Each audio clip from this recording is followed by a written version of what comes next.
এটা হচ্ছে আমাদের সার্কিট ডায়াগ্রাম। এটার প্রজেক্টের নাম হচ্ছে অটোমেটিক কার পার্কিং কাউন্টার, অথবা হচ্ছে আমরা একটা ভাবে বলতে পারি এটা হচ্ছে ইনক্রিমেন্ট ও ডিক্রিমেন্ট সিস্টেম। তো কিভাবে কাজ করে সেই জিনিসটা আমরা দেখাচ্ছি। এটা হচ্ছে আমরা এটাকে রান দিলাম ফার্স্টে। এটা ডিজাইন করা প্রোটিয়াস 8.13-তে। রান দিলাম। রান দেওয়ার পরে হচ্ছে আমাদের এখানে 7 সেগমেন্ট ডিসপ্লেতে আমাদের লেখাটা চলে আসে। আমরা যখন এটাকে প্রেস করব, এটা হচ্ছে আমাদের ইনক্রিমেন্ট,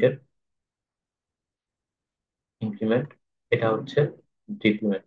এটা হচ্ছে সিঙ্গেল 7 সেগমেন্ট ডিসপ্লের জন্য কমন ক্যাথোড ডিসপ্লে। এখানে আমরা কি কি ব্যবহার করেছি সেটা একবার বলে নিই। এখানে হচ্ছে একটা 9 ভোল্টের ব্যাটারি, আপনারা এখানে চাইলে 5 ভোল্ট দিয়েও কাজ করতে পারেন। এছাড়া হচ্ছে 10K রেজিস্টার হচ্ছে সুইচের জন্য। আর এটা হচ্ছে পুশ সুইচ, এটা হচ্ছে 4027। এরকম 4027 আইসি লাগছে আমাদের তিনটা। আর এখানে 7404 এর আইসি লাগছে একটা, 7483 আইসি লাগছে একটা, এবং হচ্ছে 7448 এর আইসি লাগছে একটা।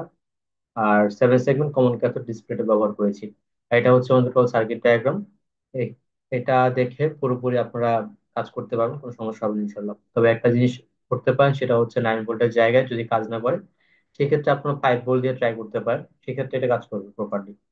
Thank you.